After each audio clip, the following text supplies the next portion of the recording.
Hello guys, welcome back to YouTube channel. So ഞങ്ങൾ friends എല്ലാവരും കൂടി ഇന്ന് പൊന്നാനി ഹാർബറിലേക്ക് പോവാണ്. അതിൻ്റെ ഒരു കുഞ്ഞു വ്ളോഗാണ് നിങ്ങൾ കാണാൻ പോകുന്നത്. പോകാൻ വേണ്ടി ഇറങ്ങിയപ്പോഴാണ് കണ്ടത് വണ്ടിയുടെ ടയറിൽ എയർ കുറവാണെന്ന്. പിന്നെ അത് ഫില്ല് ചെയ്തിട്ടാണ് പോയത്. അങ്ങനെ ഞങ്ങൾ അവിടെ എത്തി. അവിടെ നിന്ന് 25 രൂപ എൻട്രൻസ് ഫീസ് ആയിട്ട് മേടിച്ചിട്ടുണ്ടായിരുന്നു. അത് മുന്നേ ഒന്നും ഉണ്ടായിരുന്നില്ല എന്ന് ഏട്ടൻ പറഞ്ഞത്. ഇപ്പോൾ അവർ മേടിക്കുന്നുണ്ട്. അങ്ങനെ അത് കഴിഞ്ഞിട്ട് പോകുന്ന വഴിക്ക് ജിജേഷേട്ട് എന്തൊക്കെ പറഞ്ഞു തരുന്നുണ്ട്.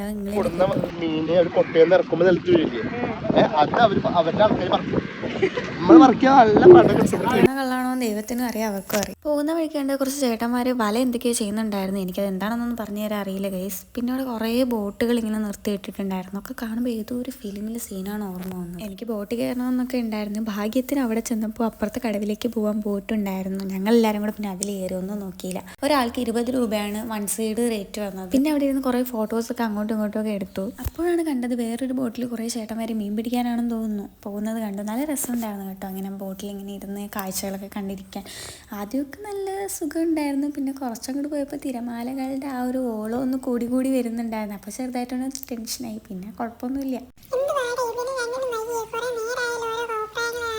നോക്ക് ഗൈസ്, ബോട്ടൊക്കെ ഇങ്ങനെ ഒരുമിച്ച് നിർത്തിയിട്ടിങ്ങനെ കാണാൻ എന്ത് ഭംഗിയല്ലേ. എന്തോ വിച്ചുവായിട്ട് ഇങ്ങനെ നിൽക്കുന്നുണ്ട്. ആളുടെ റിസ്കിലാണ് ബോട്ട് ഓടിച്ചു പോകുന്നതെന്ന് തോന്നുന്നു. അങ്ങനെ ഞങ്ങൾ അപ്പുറത്തെ കടവിലേക്ക് എത്തി. അവിടെ നിന്ന് ഇനി തിരിച്ച് ഞങ്ങൾ കയറിയ കടവിലേക്ക് അരമണിക്കൂറിന് ശേഷം മാത്രമേ ബോട്ട് പോകത്തുള്ളൂ എന്ന് പറഞ്ഞു. ആ സമയം കൊണ്ട് നമ്മൾ അവിടെയൊക്കെ നടന്ന് കുറച്ച് ഫോട്ടോസൊക്കെ എടുത്തു, വീഡിയോസൊക്കെ എടുത്തു. കഴിഞ്ഞ് ഞങ്ങൾ വന്ന ബോട്ടിൽ തന്നെ തിരിച്ച് ഞങ്ങൾ കയറിയ കടവിലേക്ക് തന്നെ തിരിച്ച് പോവുകയാണ്. അതിനുശേഷം ഞങ്ങൾ നേരെ പോയത് പൊന്നാനി ബീച്ചിലേക്കാണ്. ബീച്ചിൽ ചെന്ന പാടെ തന്നെ ഞങ്ങൾ കണ്ടത് ഐസ്ക്രീം വണ്ടിയാണ്. ഐസ്ക്രീം മേടിക്കാൻ നിൽക്കുമ്പോൾ ഏട്ടൻ പറയണം എന്തിനാ ഇവിടെ നിന്ന് മേടിക്കണം, ഇവിടെ ആകെ തിരക്കല്ലേ, അപ്പുറത്ത് വണ്ടിയിൽ നിന്ന് മേടിക്കാം. അങ്ങനെ ഞങ്ങൾ അങ്ങടേക്ക് നടക്കുകയാണ്. അപ്പോൾ പോണ വഴിക്ക് ഞാൻ മറ്റേ ഉപ്പിലിട്ടതൊക്കെ കണ്ടിട്ട് വേണമെന്ന് പറയുമ്പോൾ എന്നെ ഏട്ടൻ ചീത്ത പറയുന്നുണ്ടാവുന്ന കഴിക്കേണ്ട നന്നല്ല പറഞ്ഞിട്ട് അങ്ങനെ ഞാൻ പിണങ്ങി പോവാണ് ഗൈസ്. അവിടുത്തെ ഇപ്പോൾ വണ്ടിയിലിരുന്ന കുട്ടി കുറേ ഐസ്ക്രീമിൻ്റെയൊക്കെ മെനു പറയുന്നുണ്ടായിരുന്നു. പക്ഷേ ഞങ്ങൾ എവിടെ പോയാലും മേടിക്കുന്ന മാംഗോ ബാർ അല്ലെങ്കിൽ ഗ്രീൻ ആപ്പിൾ. ഞാൻ ഗ്രീൻ ആപ്പിളാണ് മേടിച്ചിട്ട് ഞാൻ ചോദിക്കുന്നുണ്ട് എൻ്റെ ഗ്രീൻ ആപ്പിൾ നിങ്ങളെ മാംഗോനെക്കാട്ടി ചെറുതാണോ എന്നാണ് ഞാൻ ചോദിക്കുന്നത്. മെല്ലെ ഞങ്ങൾ ബീച്ചിലേക്ക് ഐസ്ക്രീമും കഴിച്ച് നടന്നു. ഞാൻ ഈ കഴിക്കുന്നതൊക്കെ ഉണ്ണിക്കൂട്ടനാണ് എനിക്ക് വീഡിയോ എടുത്തത്. അതുകൊണ്ടാണെന്ന് തോന്നുന്നു ബീച്ചിൽ അത്യാവശ്യം നല്ല തിരക്കൊക്കെ ഉണ്ടായിരുന്നു. ഞങ്ങൾ പിന്നെ അവിടെ നിന്ന് ഐസ്ക്രീമൊക്കെ കഴിച്ചു. കാരണം നടക്കുമ്പോൾ ഇതിങ്ങനെ നമ്മളെ മേലെ ആകുന്നുണ്ടായിരുന്നു, കാറ്റൊക്കെ ഉള്ള ഐസ്ക്രീമൊക്കെ കഴിച്ച് കഴിഞ്ഞ് നടക്കുമ്പോൾ അതാ നിൽക്കണു വിച്ചുവേട്ടൻ്റെ കസിൻസ്, ചേച്ചിയും കുട്ടികളും ഒക്കെ. അവർ ബീച്ചിലേക്ക് എത്തിയിട്ട് കുറച്ചധികം നേരമായിട്ടുണ്ടായിരുന്നു. അവർ പോകാൻ വേണ്ടി നിൽക്കുകയായിരുന്നു. അങ്ങനെ പിന്നെ അവർ പോയി. ഞങ്ങൾ പിന്നെ ഒരുപാട് നേരം ബീച്ചിലൊക്കെ കളിച്ചു. ഏകദേശം സന്ധ്യയോട് അടുപ്പിച്ച് സമയമായപ്പോൾ പിന്നെ അവിടുത്തെ ഗാർഡ് വന്നിട്ട് കയറിക്കോളാൻ പറഞ്ഞു. അങ്ങനെ ഞങ്ങൾ കയറി കടലിൽ നിന്ന്. അത് കഴിഞ്ഞ് അവിടെ കുറച്ച് നേരം ഇരുന്ന് സിനിമയ്ക്കുള്ള ടിക്കറ്റ് നോക്കുകയാണ് ഉണ്ണിക്കുട്ടൻ. പക്ഷേ ടിക്കറ്റൊന്നും നമുക്ക് കിട്ടിയില്ല. അതിനുശേഷം ഞങ്ങൾ പിന്നെ അവിടെ നിന്ന് നേരെ കർമ്മ റോഡിലേക്ക് വിട്ടു.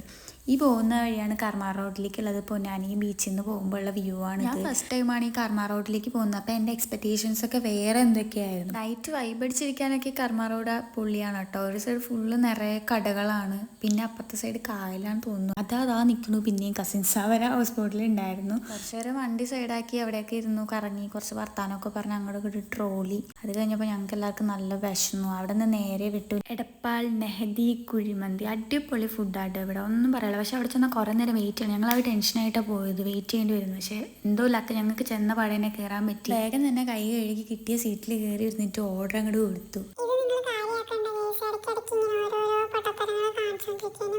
ഓർഡർ ചെയ്ത ഫുഡൊക്കെ വന്നു. പിന്നെ അവിടെ ആകെ ഒരു ആക്രമണമായിരുന്നു. ക്വാർട്ടർ അൽഫാമിൻ്റെ പീസും കുറച്ച് റൈസും എടുത്തിട്ട് ആ മയണൈസൊക്കെ എടുത്ത് ഞാനങ്ങോട്ട് തുടങ്ങി. എനിക്കിഷ്ടപ്പെട്ട ഫുഡാണ്. എനിക്ക് അത്രയും നല്ല വിശന്നിരിക്കണ സമയമാണെന്നുണ്ടെങ്കിൽ ഫുഡ് വന്നു കഴിഞ്ഞാൽ ഞാൻ പിന്നെ ആരെയും നോക്കത്തില്ല. ഞാൻ ഇങ്ങനെ കഴിക്കും, മതിയാവുന്നവരെ കഴിക്കും. അതിനുശേഷം ഞാൻ ചിലപ്പോൾ മറ്റുള്ളവരെ ഫേസൊക്കെ നോക്കുള്ളൂ. ഫുഡ് കഴിച്ച് നേരെ വീട്ടിലേക്ക് പോയി. അങ്ങനെ ഇന്നത്തെ വീഡിയോ ഇത്രയേ ഉള്ളൂ. ഇനി അടുത്ത വീഡിയോയിൽ കാണാം. Okay, by.